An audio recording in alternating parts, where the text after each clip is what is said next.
అందులో భాగంగా 12వ తేదీ అనంతపురం నగరంలో ఉంటుంది. ఈ యొక్క కార్యక్రమం సంబంధించి పత్రికా విలేకరులు మీడియా మిత్రులందరికీ 11వ తేదీ ధర్మవరంలో ప్రారంభమయ్యే సమావేశం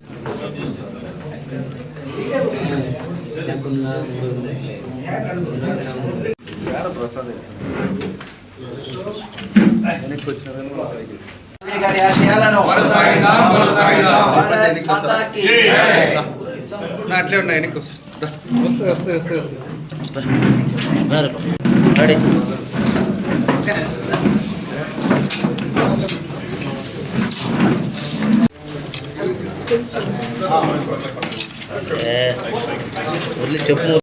భారత్ మాతాకి భారత్ మాతాకి అటల్ బిహారీ గారి ఆశయాలను. మీడియా మిత్రులందరికీ నమస్కారం.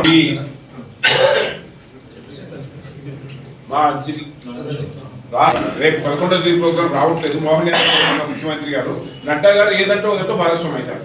ఈ 12 సంవత్సరాలు మోడీ గారు ఏ విధంగా పాలన చేస్తున్నారు అనేది ప్రజల్లోకి తీసుకెళ్ళి ఎందరికో ఆదర్శప్రాయుడై ఈ దేశానికి ఎన్నో సేవలు చేసి ఈ భారతదేశాన్ని ఖండాంతరాలుగా ఎంతో ఖ్యాతిని తెచ్చిపెట్టిన వ్యక్తి మన వాజ్పేయి గారు. ఆయన గలం విప్పితే ప్రతిపక్షాలు సైతం పార్లమెంట్లో గలాట చేసేవాళ్ళు, కానీ సైలెంట్గా ఆయన ఏం చెప్తాడు, ఏమి సందేశం ఇస్తాడు అని ప్రతి ఒక్కరూ ఎంతో శ్రద్ధగా వినేవాళ్ళు.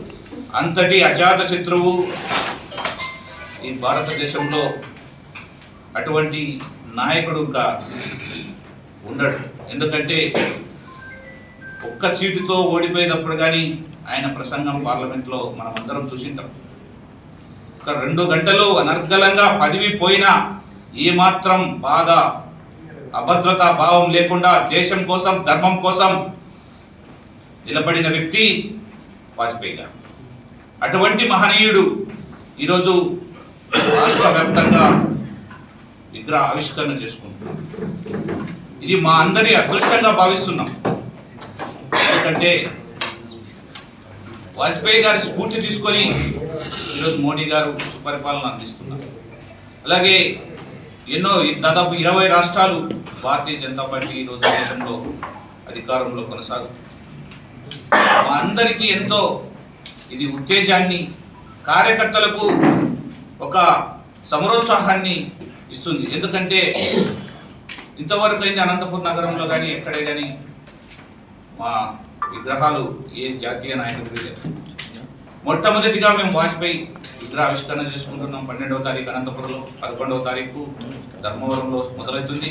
12వ తారీఖు ఈ యాత్ర అనంతపూర్ చేరుకుంటుంది, మళ్ళా సాయంత్రం కర్నూలుకు. ఆ విధంగా 25వ తారీఖు వరకు ఈ యాత్ర అమరావతిలో మొదటి సెషన్ ముగుస్తుంది. ఆ కార్యక్రమంలో 25వ తారీఖు పెద్ద ఎత్తున అక్కడ అమిత్ షా గారు కానీ చంద్రబాబు గారు కానీ పాల్గొంటారు. ఇక్కడ కానీ మన కూటమిలో ఉన్న నేతలందరినీ ఆహ్వానిస్తున్నాం.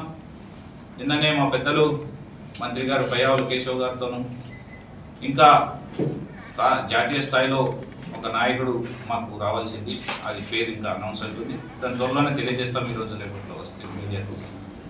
ఇప్పుడు కూటమిలో ఉన్న నాయకులు ఇక్కడ తెలుగుదేశం ఎమ్మెల్యేలు అయితేనేమి, జనసేన నాయకులైతేనేమి, అధ్యక్షుల్ని అందరితోనూ మాట్లాడాము.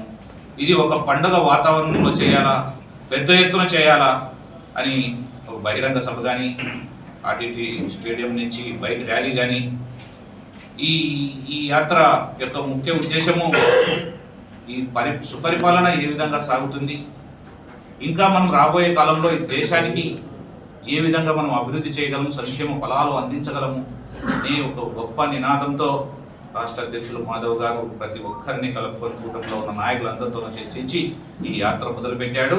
ఈ యాత్రను విజయవంతం చేయాలా, ప్రతి ఒక్కరూ దీంట్లో పార్టీలకు అతీతంగా. ఎందుకంటే ఆయన ఎవ్వరికి హాని చేసి మంచి చేసినాడే కానీ ఎవరిని కీడు చేసిన వ్యక్తి కాదు, ఎవరిని వ్యక్తిగతంగా మాట్లాడిన వ్యక్తి కాదు వాజ్పేయి గారు. అలాంటి మహనీయుడిని విగ్రహావిష్కరణకు ప్రతి ఒక్కరూ పాల్గొని, వివిధ ప్రజా సంఘాలు అయితేనేమి, ఇంకా కుల సంఘాలు అయితేనేమి, ఎన్జిఓస్ అయితేనేమి, లేకపోతే యూత్ అయితేనేమి, ముఖ్యంగా యువత ముందుగా పాల్గొనాలని మేము పిలిపిస్తున్నాం. ఆ విధంగానే ప్రయత్నాలు చేస్తున్నాం. మాకు కూటమి నాయకులు ఆ విధంగానే సహకరిస్తున్నారు. ఎవరితో మాట్లాడినా మేము ఖచ్చితంగా పాల్గొంటాం, మా క్యాడర్ పాల్గొంటుంది అని మాకు ఎంతగానో భరోసా ఇస్తున్నారు. చాలా శుభ పరిణామం. కూటమి నాయకులు, ఎమ్మెల్యేలు, ఎంపీలు, మంత్రులు ఆ విధంగా స్పందించడం, వారు కానీ ఆ నాయకులతో కలిసి పనిచేశారు కాబట్టి, వాజ్పేయి గారి గురించి వాళ్ళకి తెలుసు కాబట్టి ఆ విధంగా ముందుకు పోతున్నారు. ఈ కార్యక్రమాన్ని మీడియా మిత్రులు కానీ ప్రజలకు విస్తృతంగా తీసుకెళ్లి ఈ కార్యక్రమం మాజీ ప్రధాని అటల్ బిహారీ వాజ్పేయి శత జయంతి సందర్భంగా భారతీయ జనతా పార్టీ రాష్ట్ర శాఖ మాధవ్ గారి ఆధ్వర్యంలో ఈ రాష్ట్రంలో 11వ తేదీ ధర్మవరంలో ప్రారంభమై 25వ తేదీ అమరావతిలో ముగిసే విధంగా సుపరిపాలన సందేశ యాత్రగా ఏర్పాటు చేసుకొని బస్సు యాత్ర ప్రారంభించండి. దీంట్లో భాగంగా 11వ తేదీ ధర్మవరంలో ప్రారంభమవుతుంది. దానికి ముఖ్య అతిథులుగా మధ్యప్రదేశ్ ముఖ్యమంత్రి వర్యులు మోహన్ యాదవ్ గారు పాల్గొంటారు.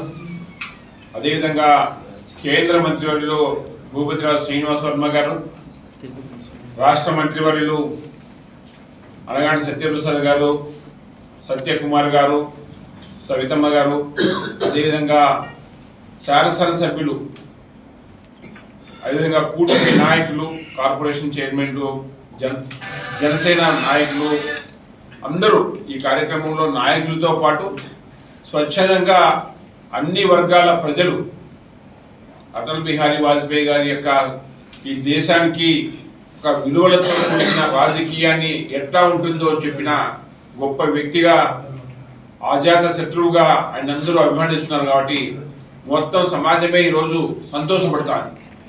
ఇంత గొప్ప వ్యక్తి యొక్క విగ్రహం ఇన్ని రోజులకి మాకు సాకారమైంది. భారతీయ జనతా పార్టీ కార్యకర్తలుగా మేమే కాకుండా సమాజం మొత్తం అటల్ బిహారీ వాజ్పేయి గారి యొక్క విగ్రహాన్ని స్థాపించినందుకు స్వాగతిస్తున్నారు. అదేవిధంగా మొత్తం సమాజం అంతా ఈ దీంట్లో భాగస్వామ్యం కావాలి. అనంతపురం జిల్లాలోనేమో 12వ తేదీ మరుసటి రోజు మనం గుత్తి రోడ్లో మేడా పెట్రోల్ బంక్ దగ్గర చౌరస్తాలో ఏర్పాటు చేస్తున్నాం. దానికి కూడా ముఖ్య అతిథి డిసైడ్ కావాల్సింది. దాంతో మాధవ్ గారు, భూపతిరాజు శ్రీనివాస్ వర్మ గారు, సత్యకుమార్ గారు మంత్రులు ఉంటూ, ఈ జిల్లాలో మన పయ్యావ కేశవ్ గారిని కూడా మనం ముఖ్య అతిథిగా ఉంటున్నారు. వారితో పాటు ఎమ్మెల్యేలు, ఎంపీలు, అహుడా చైర్మన్ జనసేన నాయకుడు టీసీ వరుణ్ గారు, తెలుగుదేశం జనసేన జిల్లా అధ్యక్షులు అందరినీ భాగస్వామ్యం చేస్తూ, ముఖ్యంగా రైతులు, కార్మికులు, అన్ని వర్గాలు, స్వర్ణశిక్షా అభియాన్కి అయితేనేమి, ఈరోజు స్వర్ణ చతుర్భుజకి అయితేనేమి, గ్రామీణ సడక్ యోజనకి అయితేనేమి, ఒక అంకురార్పణ సమాజంలో విలువలతో కూడినటువంటి రాజకీయాలకి ఒక వ్యక్తిగా, అంటే ఒక కేర్ ఆఫ్ అడ్రస్గా నిలబడినటువంటి వ్యక్తి, భారత రత్న మాజీ ప్రధాని శ్రీ అటల్ బిహారీ వాజ్పేయి గారి శత జయంతి సంవత్సరం ఇది. సో ఈ సందర్భంగా ఈ దేశ ప్రజలందరూ కూడా వారిని మరొకసారి స్మరించుకోవాల్సినటువంటి అవసరం ఉంది. ఎందుకంటే ఈ దేశం యొక్క అభివృద్ధిలో స్వాతంత్రం వచ్చిన తర్వాత దాదాపు 50 సంవత్సరాల తర్వాత వాజ్పేయి గారు ప్రధానమంత్రి అయినారు. కానీ ఈరోజు దేశం యొక్క అభివృద్ధిని ఒకసారి చూస్తే వాజ్పేయి గారికి ముందు, వాజ్పేయి గారి తర్వాత అనేటువంటి పరిస్థితి ఉంటుంది. ఎందుకంటే ఈ దేశంలోని 4 ప్రధానమైనటువంటి జాతీయ రహదారులను కలుపుతూ స్వర్ణ చతుర్భుజ పేరిట 4 వరుసల రహదారులు నిర్మించడం దగ్గర నుంచి అప్పటి వరకు కనీసం రోడ్డుకు నోచుకునేటువంటి పల్లెలన్నిటికీ కూడా నగరాలతో అనుసంధానం చేస్తూ గ్రామీణ సడక్ యోజన అనేటువంటి స్కీమ్ను తీసుకొచ్చిన, అసలు బడి ముఖమే చూడనటువంటి చిన్నపిల్లలందరికీ కూడా నిర్బంధ విద్యను పెడుతూ వాళ్ళ కోసం తీసుకొచ్చినటువంటి సర్వశిక్ష అభియాన్ అయినా, ప్రపంచం మొత్తం భారతదేశం వైపు చూసే విధంగా, భారతదేశం అంటే భయపడే విధంగా చేసినటువంటి పోఖ్రాన్ అణు పరీక్షలైనా, సో ఈ దేశం యొక్క గౌరవాన్ని ప్రపంచ పటంలోకి తీసుకెళ్లినటువంటి ఒక వ్యక్తి ఎవరైనా ఉన్నారంటే అది స్వర్గీయ శ్రీ వాజ్పేయి గారు. సో అటువంటి పరిస్థితుల్లో ఈ సంవత్సరం మనం జన్మ జయంతి ఉత్సవాలు జరుపుకుంటున్నటువంటి పరిస్థితుల్లో ఈరోజు రాష్ట్ర వ్యాప్తంగా కూడా వాజ్పేయి గారి విగ్రహావిష్కరణలతో పాటు వాజ్పేయి గారు ఈ దేశానికి చేసినటువంటి సేవలని ప్రజలకి తెలియజేసే విధంగా ఈరోజు రాష్ట్ర అధ్యక్షులు పివిఎన్ మాధవ్ గారు చేపట్టినటువంటి అటల్ మోడీ సుపరిపాలన యాత్ర పేరుతో చేస్తున్నటువంటి బస్సు యాత్ర ఈ నెల 11వ తేదీన ధర్మవరంలో ప్రారంభం చేసుకుంటా ఉన్నాం.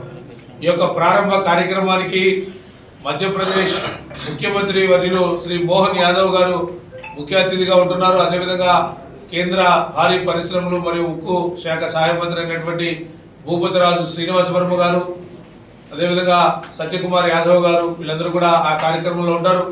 బస్సు యాత్ర 11 ధర్మవరంలో ప్రారంభమై 12వ తారీఖు ఉదయం అనంతపురం చేరుకుంటుంది. అనంతపురంలో విగ్రహావిష్కరణ చేసిన తర్వాత అదే రోజు సాయంత్రం కర్నూలు, తిరిగి 13వ తారీఖున నంద్యాల, 13 ఉదయం నంద్యాల, 13 సాయంత్రం కడప, 14వ తారీఖు ఉదయం అన్నమయ్య జిల్లా మదనపల్లిలో, అదేవిధంగా అదే రోజు సాయంత్రం తిరుపతిలో, 15వ తారీఖు నెల్లూరు, ఒంగోలు, 16వ తారీఖు బాపట్ల, మచిలీపట్నం. ఈ విధంగా మొత్తం 6 రోజుల పాటు మొదటి విడత కార్యక్రమం ఈ యొక్క బస్సు యాత్రలో ఉంటుంది.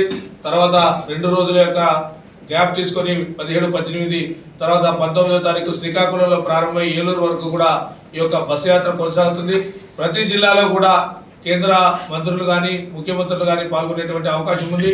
అదేవిధంగా చివరిన డిసెంబర్ 25వ తారీఖున అమరావతిలో ఏదైతే మన రాజధాని ఉందో అమరావతిలో అటల్ పార్క్ పేరిట దాదాపుగా ఒక పెద్ద పార్క్ యొక్క నిర్మాణం చేసి అక్కడ కూడా పెద్దలు అమిత్ షా గారు, నారా చంద్రబాబు నాయుడు గారు కూడా ఆ యొక్క కార్యక్రమంలో పాల్గొంటారు. అంటే అటల్ బిహారీ వాజ్పేయి గారి విగ్రహావిష్కరణ అనేది అదేదో ఒక భారతీయ జనతా పార్టీకి సంబంధించినటువంటి కార్యక్రమం కాదు. ఎందుకంటే ఈ దేశంలో ఉండేటువంటి ప్రతి పౌరుడు కూడా వాజ్పేయి గారిని ఆ విధంగా స్మరించుకోవాల్సినటువంటి అవసరం ఉంది. ఏదైతే మనం ఇప్పుడు ఇందాక మనం మాట్లాడుకున్నటువంటి అంత్యోదయ పేరుతో పేదలకి, నిరుపేదలకి ఉచితంగా బియ్యం ఇచ్చేటువంటి స్కీమ్ కూడా అక్కడ ప్రారంభమైనటువంటి పరిస్థితి. సో అటువంటి మహనీయుని స్మరించుకుంటూ చేస్తున్నటువంటి ఈ యొక్క బస్సు యాత్రలో అందరూ కూడా ప్రజలందరూ కూడా పాల్గొని బస్సు యాత్రని విజయవంతం చేయాలని చెప్పేసి ఈ యొక్క మీడియా ముఖంగా అందరినీ కూడా కోరుకుంటున్నాం.